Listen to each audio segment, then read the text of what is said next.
Finally, Jujutsu Kaisen Chapter 225 official translation scans was just out at pwede na natin gawa ng full chapter review ang chapter na to. And honestly, wala naman masyadong changes compared sa previous video natin ng spoiler or leaks except sa mga minor na translation errors. Pero wag na nating patagalin pa, it's the updated weeb at kung nagugustuhan mo ang ating chapter reviews ay siguraduhin mo nang nakalike, nakasubscribe at na-ring mo na ang bell button para palagi kang updated and notified tuwing magkakaroon tayo ng bagong chapter release reviews at para palagi ka nang updated sa recent timeline.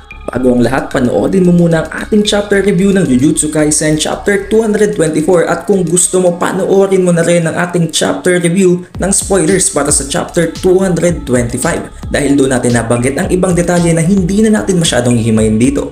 As usual, ang title na naman ng chapter na ito ay ang The Decisive Battle in the Uninhabited Demon-Infested Shinjuku Part 3. Kumbaga ito ang Part 3 ng laban ni Gojo at ni Sukuna, therefore the title is still the same at ito lamang ay ang Part 3 noon. Unlike the previous video, hindi na natin masyadong dadaanan ng mga dialogues na binitawan ng mga karakter na nabanggit na natin sa previous video, kaya mas bibigyan na lang natin ng importansya ang mga significant na mga detalye na kanilang nabanggit. Nabanggit dito ni Kusakabe na ang domain amplification ay para bang sa pamamagitan ng pagto-turn off ng iyong sariling innate curse technique ay nagkakaroon ka ng way para ma-penetrate ang curse technique ng iyong kalaban. In such a way na para bang ang kanilang curse technique ay napupunta sa isang empty space at hindi mo na-absorb na dahilan kung bakit na-neutralize mo nga ito when it comes into a contact. Sinabi din dito ni Angel na kung may paraan lamang daw si Sukuna na ma-nullify or ma-neutralize ang infinity nitong si Gojo Satoru, surely mapapatay niya si Gojo Satoru at wala itong magagawa dahil ang infinity nga lang at ang limitless ni Gojo ang natitirang dahilan kung bakit hindi siya kayang patayin ni Sukuna. Because of this information, nabanggit naman ni Miwa na bakit hindi na lamang daw nito gamitin ang kanyang domain expansion para matalo itong si Gojo Satoru kung ganun din naman na hindi din niya magagamit ng kanyang curse technique. Kaya sinagot siya ni Kirara na hindi yun ganun kasimple dahil kung gagamitin mo yun, napaka-risky at hindi mo man lamang certain kung mananalo ka ba o hindi.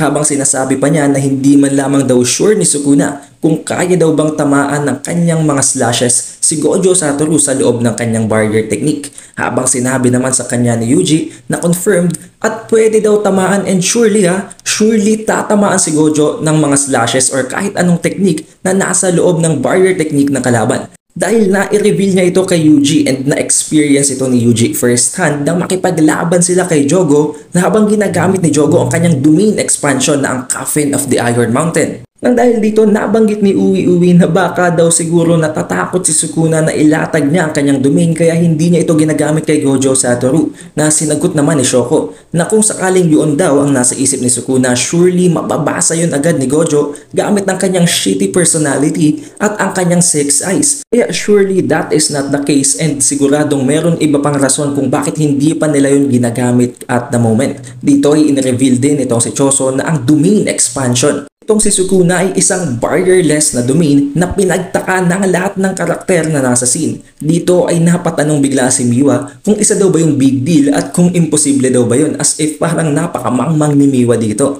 Kaya sinagot siya nitong si Kusakabe in a way na maiintindihan niya.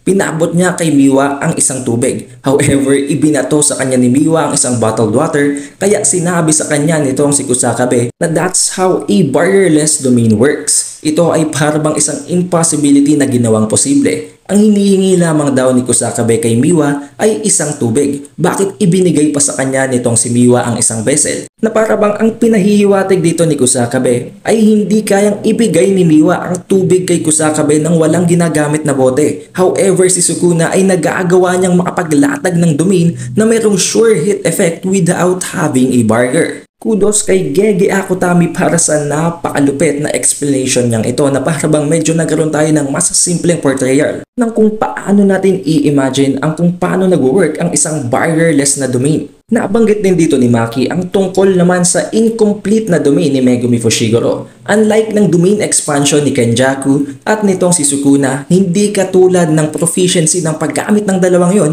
ang ginawang domain expansion nitong si Megumi. Dahil although naagawa ni Meguming makapaglatag ng isang barrierless domain, hindi yun according sa kanyang will at napilitan lamang siyang gamitin ang stadium para maging barrier. As if ginamit niya lamang ang stadium para hindi na makatakas si Registar. Compared dito kay Kenjaku at kay Sukuna na purposely inalis ang barrier ng kanilang domain for a certain purpose na magdudulot ng advantage para sa kanila. Nabanggit din nila dito ang tungkol sa pakikipaglaban ni Yuki Tsukumo dito kay Kenjaku wherein dahil nga sa barrierless ang domain ni Kenjaku, maging ang simple domain na shadow style nitong si Yuki Tsukumo ay hindi naging effective at nag-disperse ito easily sa loob ng domain ni Kenjaku. Nang dahil sa kanilang pinag-uusapan na ito, napasingit bigla si Ino habang sinasabing napaka-casual naman daw ng pag-uusap nila tungkol sa domain expansion as if kayang-kaya itong gawin ng kahit sino lamang. Nabanggit niya na napakarami ng kinakain na cursed energy sa paglalatag ng isang domain kaya hindi dapat sila ganito kababaw magsalita tungkol dito.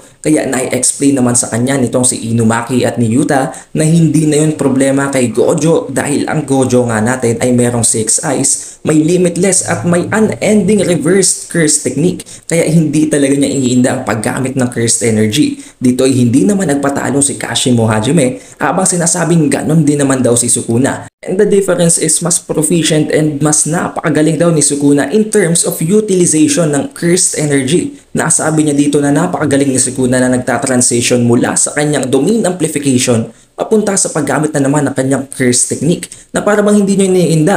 Subalit kung iisipin daw, napakahirap ng task na yun. Napabanggit din dito si Yuta na napansin din daw niya na maging ang kanyang sariling cursed energy reserve ay nalamangan ni Sukuna, which is not surprising naman dahil King of Curses si Sukuna at hindi naman dapat talaga lumamang ang cursed energy ni Okutsu kumpara sa kanya. Subalit nabanggit dito nitong si Yuta na mas lumampas pa sa doble ng kanyang curse technique or cursed energy rather ang cursed energy reserves ng King of Curses na si Sukuna na talagang nagpapatunay lamang na umaapaw ang cursed energy ni Sukuna kaya hindi niya kailangang problemahin ang tungkol sa bagay na yon. At this point, nabanggit nitong si Momo na maaaring ang dahilan lang kung hindi sila namomroblema sa risk sa kanilang cursed energy reserves, the only reason na natitira kung bakit hindi nila mailatag right away ang kanilang domain expansion is that hindi nila alam kung ano ang magiging resulta. And then, sinabi na ni Higuruma na here it comes. Nagsimula na ang tagisan na naman sa gitna ng strongest. May kita natin na ginamit na ni Gojo Satoru at ni Ryomen Sukuna ang kanilang domain expansion.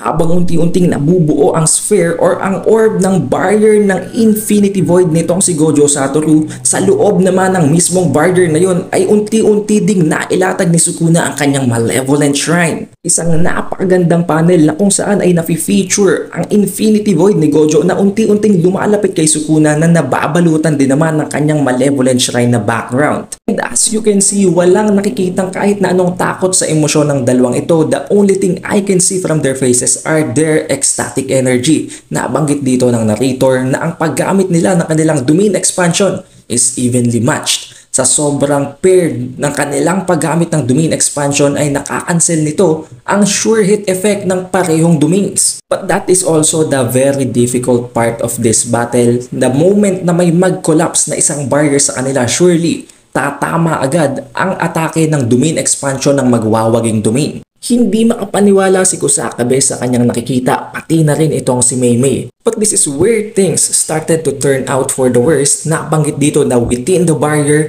they are evenly matched, which means it is a different story pagdating sa labas ng barrier.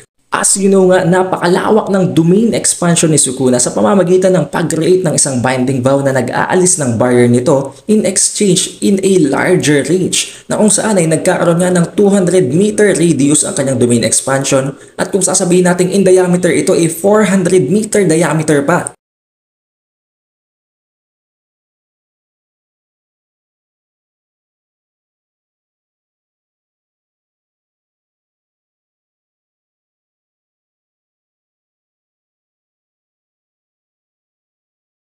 Now sa sobrang lawak ng domain expansion ni Sukuna, nag-reach out ito papunta sa labas maging ng expansion nitong si Gojo Satoru. And as you can see, nagsimula nang mag-disintegrate ang lahat ng mga objects outside ng domain expansion ni Gojo Satoru na nag-i-imply lamang na tinatamaan na ito ng cleave ni Sukuna. Dito na na-realize ni Yuji na nagkamali sila sa kanilang pinag-uusapan. Dahil alam naman natin na in the previous chapters or sabihin nating maging sa animated part na ng series ay nagawa nitong si Yuji na i-penetrate ang barrier ni Mahito matapos nitong itrap sa loob si Nanami. Doon niya na-realize na ang barrier technique ay malambot pagdating sa external forces. Dahil ang mga barrier technique ay designed para itrap ang kanilang prey from the inside. Kaya sa sobrang pagkaka-focus ng cursed energy sa pagtrap na yon sa mga enemies, ganun namang kalambot ang kanilang exterior barrier para mapigilan ang mga outsiders from coming in. Ang dahil dito nagsimula ng atakihin ng Cleave at ng dismantle ni Sukuna ang expansion nitong si Gojo Satoru from the outside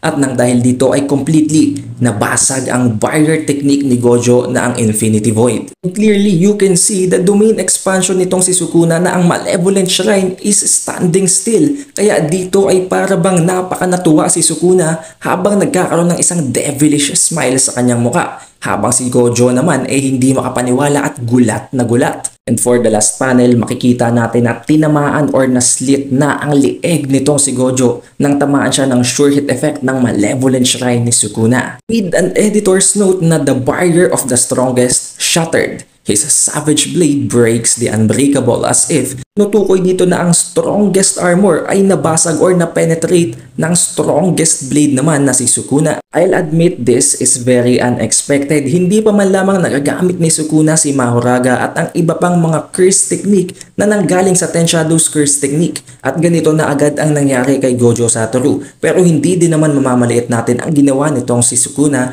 dahil ang domain expansion niya mismo ang kanyang nilatag. Ang kanyang pinakamalakas na technique as of the moment or maaaring ang pinakamalakas na technique pa lamang na kanyang na-reveal. Ngayon maraming nagsasabi na ito na ang katapusan ni Gojo Satoru at mamamatay na siya dito sa pamamagitan ng decapitation. Pero I don't think that's the case and napaka-disappointing naman kung ganito lamang matatapos ang laban. Sa palagay ko, dumaplis lamang ang slash ni Sukuna na tumama sa liig nitong si Gojo Satoru. At kitang-kita din natin dito ang emosyon sa mukha ni Gojo Satoru. The very same emotion na nakita natin nang makipaglaban siya kay Toji Fushiguro. As if, maaring ito na naman ang magdudulot ng another awakening ni Gojo Satoru na maaring magdulot ng another power-up na magdudulot ng pagwawala na naman itong si Gojo Satoru tulad ng nakita natin sa Hidden Inventory arc. Dahil nakita naman natin na ang bawat chapter ay nagkakaroon ng each side as if sa unang chapter ng kanilang laban ay nakalamang si Gojo Satoru. Dito sa chapter na ito ay nakalamang na naman si Sukuna. So I think in the next chapter